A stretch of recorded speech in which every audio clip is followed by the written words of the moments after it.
One step forward, two steps back for the XRP Ledger. AMMs off the table. They are not coming February 14th. We do not have consensus for 2 weeks. Let me show you. Two validators pulled their vote. We are below 80%. Let's take a look at what's going on here. So two of the validators, I'm not exactly sure which ones, I do apologize, but two of them changed their votes from yay to nay. So we do not have the 2 weeks consensus, so AMMs will not be coming. There is a lot of stuff floating around. AMMs fall below 80% threshold. Also, there's a clip from David Schwartz talking about AMMs and maybe a little bit of, AMM gate. I think a lot of people think there's maybe a little bit of corruption going on here. Maybe these validators that pulled their votes want something to, I don't know. I don't want to speculate too hard, but let's let David explain what's kind of going on. Thank you so much. Hi, David. Hi, everybody. Basically, to do with voting. I'm not sure. Can we ask about voting? I guess. Yes, you can. Perfect. Ask about voting. Basically, I guess now it's like 36 validators, right? Who votes actually count on the trusted validators. Basically, yesterday we had a discussion saying like how if validators were to speak to each other, how corrupt could that become? And also, I have one more question. Basically, there's also validators who they don't really participate in the voting. They just, let it go. I guess there's a Berkeley College or something on the list or something. They shouldn't, trusted validators if they don't really do vote in a timely fashion? Well, so a no vote is equivalent to doing nothing. So you can't necessarily tell, you can't tell just from looking like on the network, but you can tell by observing, what's going on if they're not, defending their position and taking their positions. I agree with you. I think we should be pretty aggressive in removing validators that aren't taking an interest in at least minimal interest in governance. It's the validator's job to coordinate the activation of amendments so that, we wait until we make sure we don't activate amendments that do harm. We make sure that everybody's updated. And if they're not participating in that, in an ideal world, I would like to see validators that are less participating in governance be rotated out for validators that are more participating in governance. It's just difficult to find, enough people who are willing to run a high quality validator and are willing to participate in governance. But the XRPL Foundation, I think, is always actively looking for high quality validators. We're always looking for high quality validators, happy to include them. We would love to have, a community that's participating as actively as possible. That would be fantastic. I have to go. It was great talking. Thank you. Thanks for the question. All right, there you go, guys. There's some other votes that are up for approval here. It looks like XRP fees were at 71%, but we've been kicked in the nuts. That's what this is, and it may take some changing out of the guard on these validators to actually get people and companies or whatever it is that want to support the growth of the XRP Ledger. And right now, it doesn't appear that we do have consensus. So these are the people or the companies or universities that are not wanting to approve this. So it's weird that Spectre's on here, right?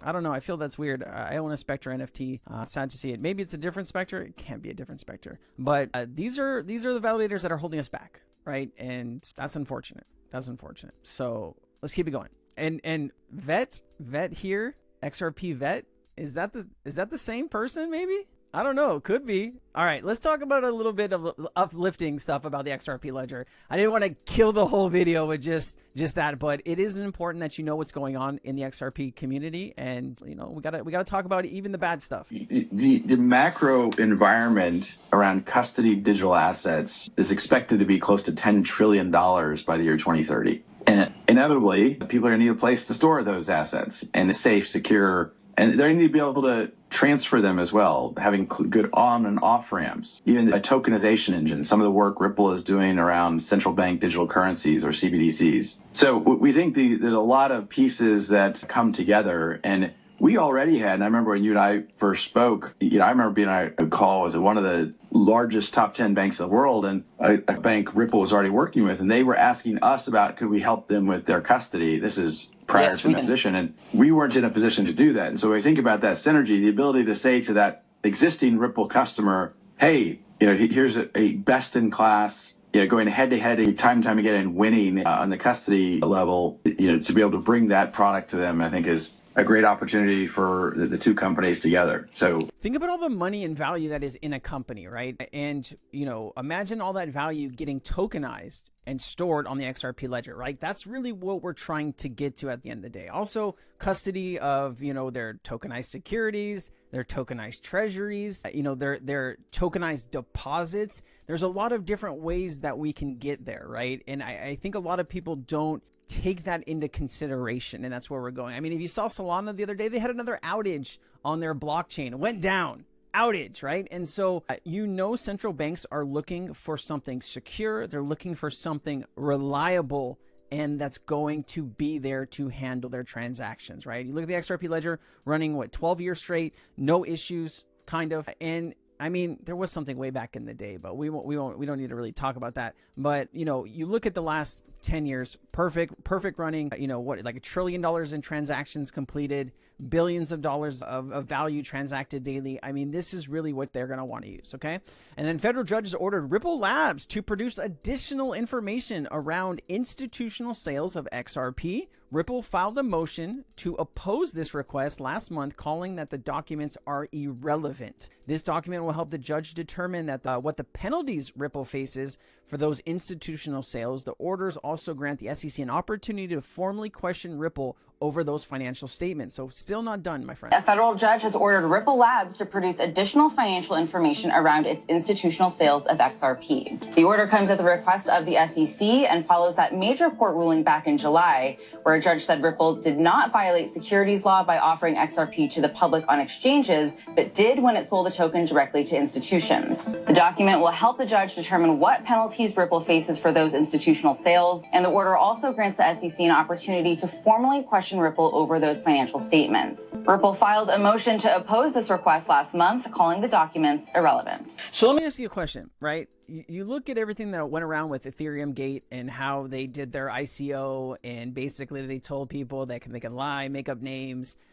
who they are, their identities, right? It would be interesting to see the Ethereum Foundation, Joseph Lubin and Vitalik on trial for those actions. Why haven't we seen that yet? Why is that the level of corruption that we've gotten to in America, where if you pay an SEC head $15 million, that the government won't want to look at in all those bad deeds that were done during that situation? I think it's something that needs to be looked at, and I hope there's a prosecutor or a government office somewhere, especially in New York, that will take on Ethereum Gate and give us some real answers of what happened there, right? Ripple's done their 3 years. The community has all suffered.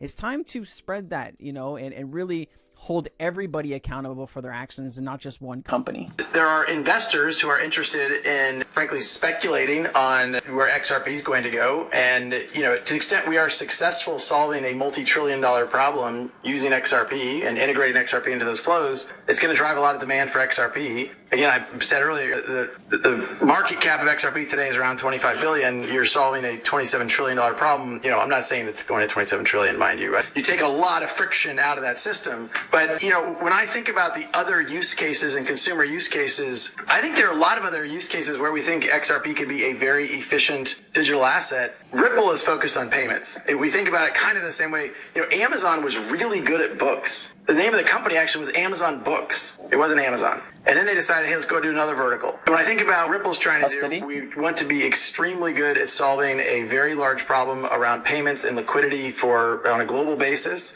We are actively, frankly, investing in other use cases for XRP. And those aren't things we will pursue, but some of them will be consumer-centric. Some of them will be in marketplaces. But those are things that, we will partner with or help entrepreneurs go and build solutions that take advantage of, with a very performant asset relative to most of the other digital assets out there. I think when we talk about Jamie Dimon, we first have to recognize where he sits. He sits at the top of the global financial infrastructure. There are a few banks, of which JPM is certainly one, that make billions and billions of dollars of profit by virtue of that perch. 99.9% of banks don't make money in this ecosystem in terms of cross-border payments. Jamie Dimon makes a technical term of a shit ton of money by sitting. So when I hear Jamie Dimon saying he's a fraud, I think to myself, well, of course he's going to say that. He's talking. I mean, and by the way, there's also people who conspiratorially he's trying to talk down the price of Bitcoin so JPM can buy it. Like the idea that JP Morgan isn't actively working in the blockchain and Bitcoin space is not true. Yep. I mean, frankly, I don't mind sharing. There are 15 senior JP Morgan people at Ripple's offices this afternoon. Now, and I also played a clip from Jamie Dimon. Jamie Dimon himself talking about that JP Morgan Chase is working with like 80 to 100 different blockchain companies. Not like your XRPs or whatever, but like companies that are in the blockchain space that support infrastructure in some way, right? So we know that they are working with, and they have their own blockchain. They have Onyx, right? So we know JP Morgan, and Jamie Dimon is full of shit. He's going to say whatever he needs to say to stay on the top of that pyramid. And we just need to hold strong and know what we're holding. And at the end of the day, right, nothing lasts forever. Dynasties don't last forever. The Roman Empire didn't last forever, right? So bank dynasties, the way that banks are set up right now, they won't last forever. And this technology disrupts that, right? And that is why they're going to do and say whatever they can to keep the status quo the same. Eventually, we are going to break through that wall. And once we do, their profits are going to come way down. And that is what they're afraid of. JP Morgan's going to fire them. Does JP Dimon know that? Apparently not. Anyway, so look, that's my thought on the whole JP Dimon thing. I do think there are people who are going to say this is, in the same manner, a very smart investor said to me, in 1997, the whole West Coast was long Amazon and the whole East Coast was shorting Amazon. We saw how that worked out. And his point was basically, look, the West Coast is obviously bullish and, there's some that are very cynical about these things and, we'll see how it works out. On the risk factor, just very briefly, because I don't want to go on too long, but I think what we have to remind ourselves is this has to come back to utility. What problem is the digital asset solving? If it's solving a real problem and it's creating value by solving that problem, then there will be value in the token. And there will be value in the token, right? These are some lists of some banks that Ripple's working with. Check this out. List of known all active partnerships: Accenture, AK Bank, ATB Financial Access, Banco Bilbao Vax. Oh, I can't do it. I'm not even going to try. You got Cambridge Global Payments, Canadian Imperial Bank, Commerce, CIBC, Big Bank, Deloitte's here, Earthport, right? What was it? Visa and MasterCard were in a bidding war for Earthport. Mitsubishi, you got a lot of Japanese banks on here. You got Santander, SBI, of course, Standard Charter. The possibilities here are endless, right? We still need to get where we're going. And every single day we get a little bit further, and some days we get sent a little bit further back. But at the end of the day, we're moving forward, okay? Even if we get these delays in AMMs, they're still going to come regardless, right? It's just, when will they come, and when will these validators change their mind? I hope you got value out of this video, guys. Please like and share the video. It helps me get in front of more people. We just hit 17,000 subscribers. I couldn't do it without you. Thank you so much. I'll see you later. Aloha.